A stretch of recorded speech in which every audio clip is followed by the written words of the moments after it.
Work to enhance organizational culture. And when I think about organizational culture, what pops to my mind is the Enterprise. So here's the Enterprise D from the Next Generation, Star Trek Next Generation. And the crew complement was over 1,000 crew members. So that's one thing really fascinating to me when Captain Picard is able to command that many crew members on a ship. So let's compare and contrast Captain Kirk from the original series, and his crew complement was about 400. Again, Captain Picard's is over 1,000.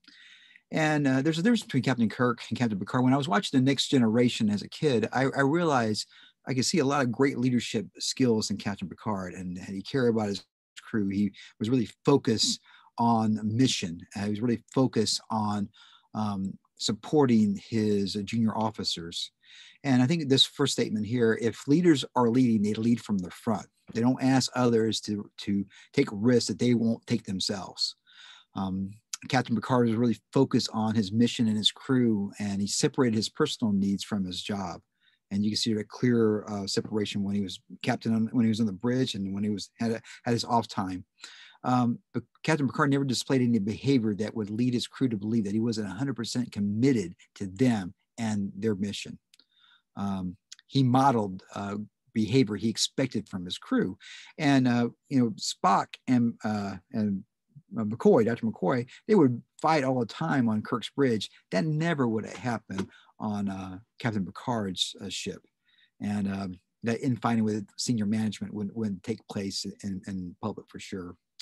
So Peter Ducker, I think, is a really amazing individual. I had an opportunity to watch a lot of videos on YouTube with him, and let's focus on a little bit of things. I mean, I'm more interested in people than I am in how businesses work, and I think that people, person, employee focus is very important for organizations, of course.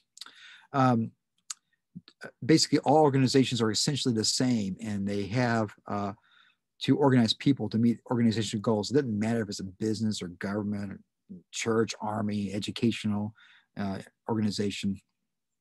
And also, in a lot of ways, with strategic planning, this involves responding to a series of these Circarian questions. So when you're trying to come up with your strategic plan, strategy and action plan that way. One of the interviews I heard from him, and this quote here was really resonated tremendously with me. The most important thing in communication is hearing what isn't said. And for leaders, I think that's very important.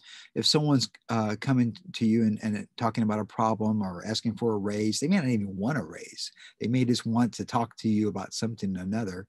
And a great leader, an attuned leader, is able to understand that and read between the lines.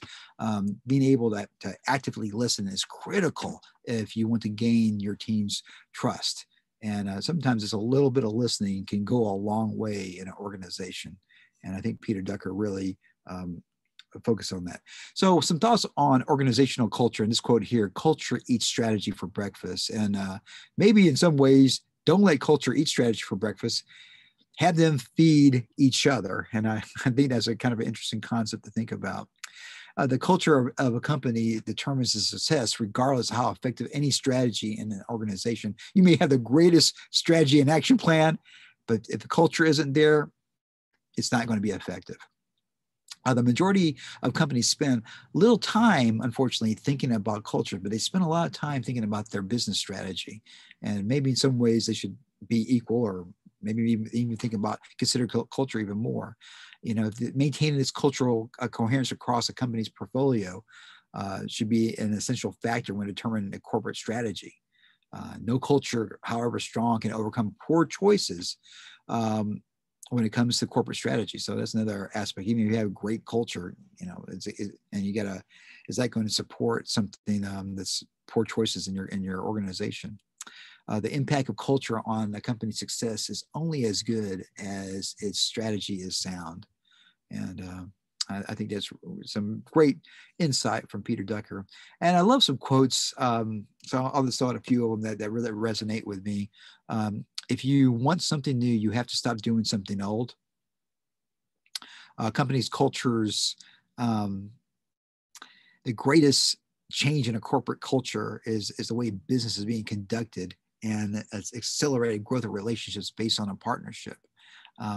Management is doing things right. Leadership is doing the right things. And I think that's a great way to look at it. Of course, what gets measured gets managed. Only three things happen naturally in an organization: friction, confusion, and underperformance. Everything else requires leadership. And I can agree with that. This one here is so prophetic. The only skill that will be important in the 21st century is the skill of learning new skills. Everything else will become obsolete over time. And the best way to predict your future is to create it, of course. Let's focus a little bit on organizational culture. Organizations that affect all aspects of your business, being it, its punctuality or tone, contract terms, employee benefits. When a workplace culture aligns with your employees, they're more likely to feel comfortable and supported and valued, and be a lot more productive, of course.